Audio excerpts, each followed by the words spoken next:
Hello అండి, welcome back to my channel. Rakhi అయితే వచ్చేస్తుంది కదా, మరి మన చేతులతో ఒక మంచి మోడల్ రాఖీని అయితే చేసేద్దామా?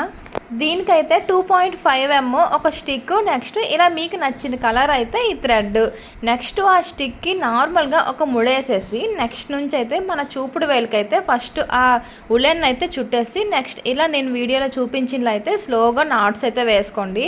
కొత్తగా స్టార్టింగ్ చేసే వాళ్ళకైతే కొద్దిగా కష్టం అవుద్ది, కానీ ఒక 3-4 టైమ్స్ ప్రాక్టీస్ చేస్తారంటే ఈజీగా మీరే స్లోగా అలా వేసేస్తారు. ఈజీగా ఎంత ఫ్లవర్ కావాలో అంత సైజ్ వరకు అయితే నాట్స్ వేసుకోవాలి. ఇలా నేను ఒక 60 వరకు వేసుకున్నా, 70-80 వరకు కూడా వేసుకోవచ్చు. కొద్దిగా పెద్ద సైజులో ఫ్లవర్ అయితే వస్తుంది.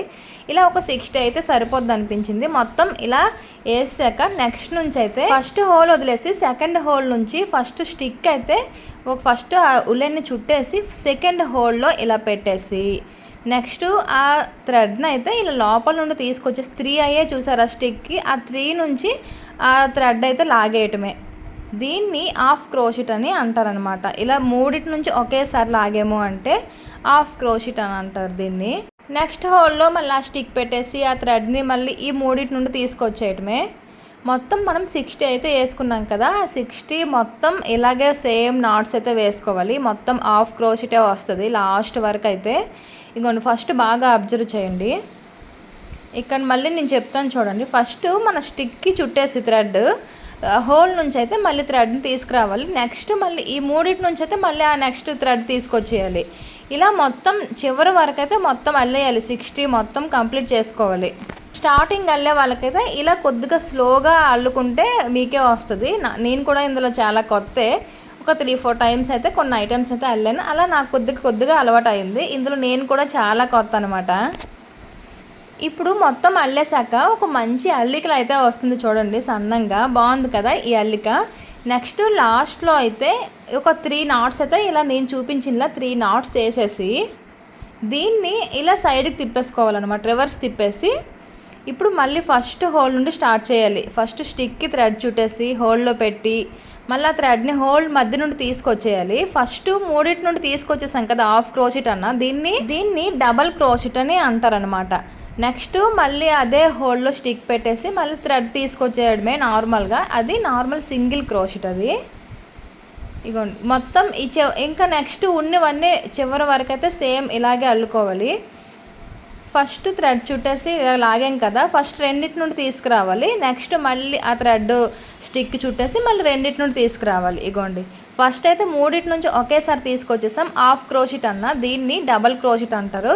మళ్ళీ 3 నాట్స్ వేసుకొని మళ్ళీ అదే హోల్లో మళ్ళీ స్టిక్ పెట్టేసి ఇప్పుడు 2 వచ్చాయి కదా, దీన్ని మళ్ళీ వీటి మధ్య నుండి అయితే మళ్ళీ ఆ ఊలు తీసుకొచ్చేస్తే ఇది సింగిల్ క్రోషెట్. ఇది ఒకే హోల్లో మనం 2 నాట్స్ అయితే వేసుకుంటున్నాం చూడండి, అబ్జర్వ్ చేయండి బాగా. ఇక్కడ మనకి 3 వచ్చాయి కానీ ఫస్ట్ 2 తీసుకొచ్చాను బయటికి, నెక్స్ట్ ఒకటి వదిలేసాను. ఇలా మళ్ళీ ఇలా 3 నాట్స్ అయితే మళ్ళీ వేసుకోవాలి. 3 నాట్స్ వేసేసాక మళ్ళీ అదే హోల్లో స్టిక్ పెట్టేసి ఆ థ్రెడ్ హోల్ నుండి తీసుకొచ్చేసి ఇగోండి ఇలా తీసుకొచ్చేసి ఆ రెండిటి హోల్ నుంచి అయితే మళ్ళీ థ్రెడ్ తీసుకొచ్చేయాలి బయటకైతే. మళ్ళీ నెక్స్ట్ హోల్ పెట్టుకోవాలి. సేమ్ ప్రాసెస్ అనమాట. మళ్ళీ చివరి వరకు ఇలా కంటిన్యూగా అలా వేసుకుంటూ వెళ్ళిపోవటమే. నెక్స్ట్ ఇది థర్డ్ లేయర్ కదా, ఇది ఒక డిఫరెంట్గా వస్తుంది అనమాట. ఇలా అల్లుకుంటే చూడండి మీరే లాస్ట్ వరకు మీకే అర్థమవుద్ది. ఒక మంచి మోడల్గా అయితే వస్తుంది, రింగులు తిరిగినట్టు. ఇలా నేను చెప్పే కన్నా వీడియో మీరు కొద్దిగా అబ్జర్వ్ చేశారంటే మీకు ఈజీగా వస్తుంది. చెప్పే కంటే ఇలా మీరు చూస్తే మీకు బాగా అర్థమవుద్ది. ఇగోండి చూసారా, ఇలా మొత్తం అయితే ఇలా వస్తుంది షేప్ అయితే. ఇలా వచ్చాక ఇంకా స్టార్టింగ్ మనకు ఉంది కదా, స్టార్టింగ్ ఇలా మొత్తం చుట్టేయటమే. స్టార్టింగ్ నుంచి చివరి వరకు ఇలా మొత్తం నీట్గా ఒకదానిపై ఒకటి చుట్టేస్తే ఒక మంచి ఫ్లవర్ అయితే వస్తుంది చూడండి.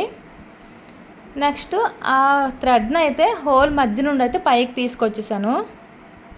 ఆ పైకి తీసుకొచ్చేసి మధ్యలో ఒక బీడ్ని అయితే పెట్టుకున్నా, కొద్దిగా చూడడానికి బాగుంటుంది కదా.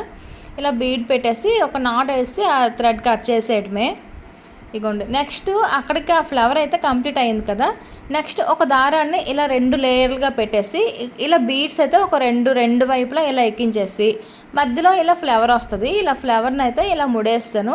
మీ దగ్గర సూది ఉంటే నీట్గా కుట్టేస్తే ఇంకా గట్టిగా ఉంటుంది. ఇలా నాటు వేసుకున్నా కూడా చాలా గట్టిగానే ఉంటుంది. ఆ 2 వైపులా బీడ్స్ ఉండి మధ్యలో ఫ్లవర్ అయితే వచ్చింది కదా, ఆ బీడ్స్ ఇంక చివరిలో ఇంకా అవి జరగకుండా ఉండటానికి 2 వైపులా 2 నాట్స్ అయితే వేస్తాను. ఆ 2 నాట్స్ వేసాక మళ్ళీ థ్రెడ్ చివరిలో కొద్దిగా గ్యాప్ వదిలేసి మళ్ళీ 2 వైపులా 2 నాట్స్ వేస్తాను. రాఖీకి ఎలా ఉంటుంది, తాళ్ళు అయితే ఇలా ఉంటాయి కదా, ఇంకా వెయిట్ని అయితే ఇలా దువ్వేసా అచ్చం రాఖీలా రావడానికి ఈక్వల్గా కట్ చేస్తాను.